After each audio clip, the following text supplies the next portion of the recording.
이렇게 피해 정도가 심각한데도 돌려차기 사건의 가해자 신상은 공개되지 않았습니다.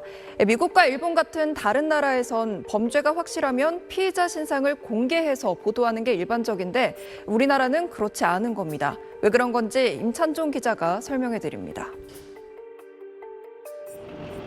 지난 1월 미국 로스앤젤레스 인근에서 누군가 댄스 교습소에 들어가 총기를 난사했습니다. 사건 발생 24시간도 지나지 않아 미국 언론은 용의자가 아시아계 남성인 72살 휴 켄 트렌이라고 보도했습니다.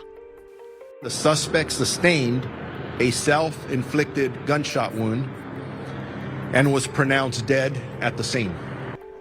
지난 4월 기시다 일본 총리를 향한 폭발물 투척 사건 때도 일본 언론은 용의자가 24살 기무라 유지라고 실명과 얼굴, 나이 등을 즉시 보도했습니다. 그러나 우리나라에선 수사기관이 공개를 결정하기 전에 강력범죄 피의자의 신상이 보도되는 경우는 드뭅니다. 이렇게 된 계기는 1998년 대법원 판결입니다. 범죄의 내용을 보도하는 것은 공공성이 있지만 그 범인이 누구라는 걸 보도하는 것까지는 그런 공공성이 없다며 피의자의 신상을 보도한 언론사들이 배상해야 한다고 판단했습니다. 1990년대까지만 해도 강력범죄 피의자의 실명과 얼굴 등이 보도됐지만 이 판결 이후부턴 익명 보도가 원칙으로 여겨졌습니다. 더구나 우리나라엔 OECD 국가 중에는 드물게 사실적시 명예훼손죄가 있어서 범죄자 신상 보도 시 손해배상뿐만 아니라 형사처벌 가능성까지 염두에 둬야 합니다.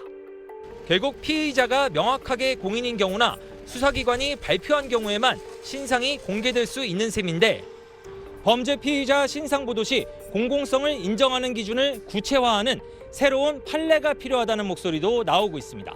SBS 임찬종입니다. 서울 북부지검 홈페이지에 오늘 공개된 약물 연쇄살인 사건 피의자 20살 김소영의 모습입니다.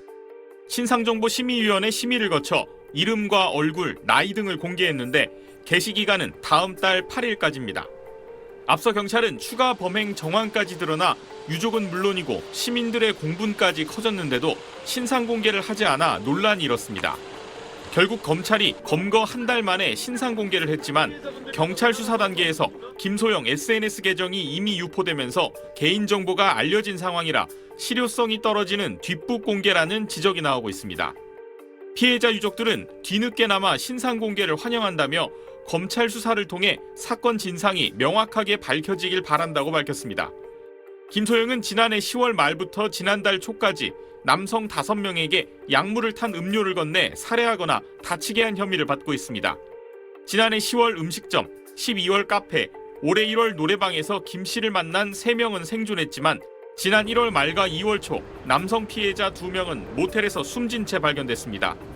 범죄에 사용된 건 신경안정제 일종인 벤조디아제핀계 약물로 김 씨가 정신건강의학과 진료를 통해 처방받은 걸로 알려졌습니다.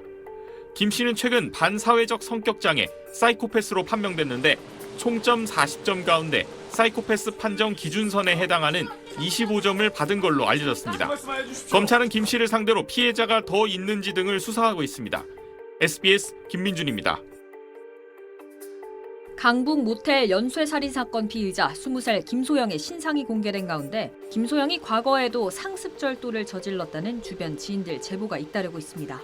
김 씨는 2024년 서울의 한 청소년 센터에 다니며 센터 내 다른 수강생들의 물건이 사라지는 절도 사건에 휘말렸던 것으로 알려졌습니다. 당시 집안 형편이 넉넉하지 않았던 김 씨가 다른 사람들의 지갑과 에어팟 등에 손을 댔다는 게 수강생들의 전언입니다. 김 씨가 다닌 센터는 만 24살 이하 학교 밖 청년들을 상대로 학업 및 활동 지원을 하는 기관이었는데 김 씨가 절도 사건에 휘말리며 센터에서 퇴출됐던 것으로 전해졌습니다. 김 씨는 그 전에 다니던 고등학교에서도 절도 문제를 일으켜 자퇴한 것으로 알려졌습니다. 범죄심리 전문가인 오윤성 순천향대 경찰행정학과 교수는 도벽도 하나의 통제 욕구라며 김 씨가 주변인들과 관계가 단절될 줄 알면서도 남의 물건을 습관적으로 훔쳤던 건 충동 통제 장애를 의심할 수 있다고 말했습니다. 그러면서 온라인에서 만난 남성들을 자신의 주도권 아래 통제하고 이용하며 자존감을 높이려 했을 수도 있다고 분석했습니다. 김 씨는 경찰 수사 과정에서 사이코패스 범주에 해당하는 점수를 받았는데 범행의 반복성과 통제 욕구 성향 등도 결과에 반영됐을 거라는 설명입니다. SBS 신정은입니다.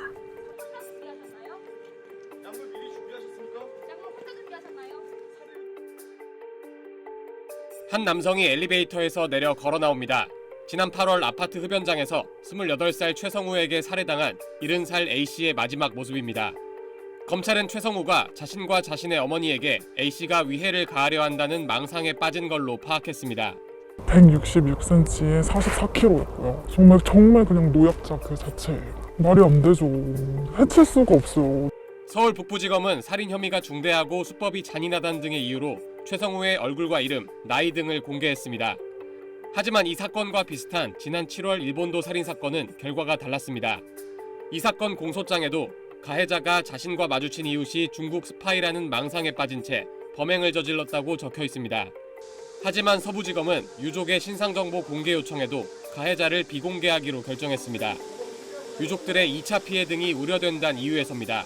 유족들이 가장 이해할 수 없는 부분인데요. 가해자의 신상이 공개되는 것과 피해자 유족의 2차 피해는 직접적인 관련성이 없다. 중대범죄 피의자 신상정보 공개는 내부와 외부 전문가 7명 이상으로 구성되는 신상공개위원회가 판단합니다. 하지만 지역마다 또 검찰과 경찰마다 별도로 위원회를 운영하고 있다 보니 일관성이 부족하다는 지적이 나옵니다. 사례들이 쌓이지 않는 그런 상황이 주관적이고 자의적인 그런 어떤 판단 그걸 갖다 완전히 없애기는 쉽지 않을 크고. 전문가들은 신상정보 공개의 구체적인 기준 마련과 함께 영장제도처럼 단일 절차로 심사받는 제도 마련도 검토해야 한다고 조언합니다. SBS 현광현입니다.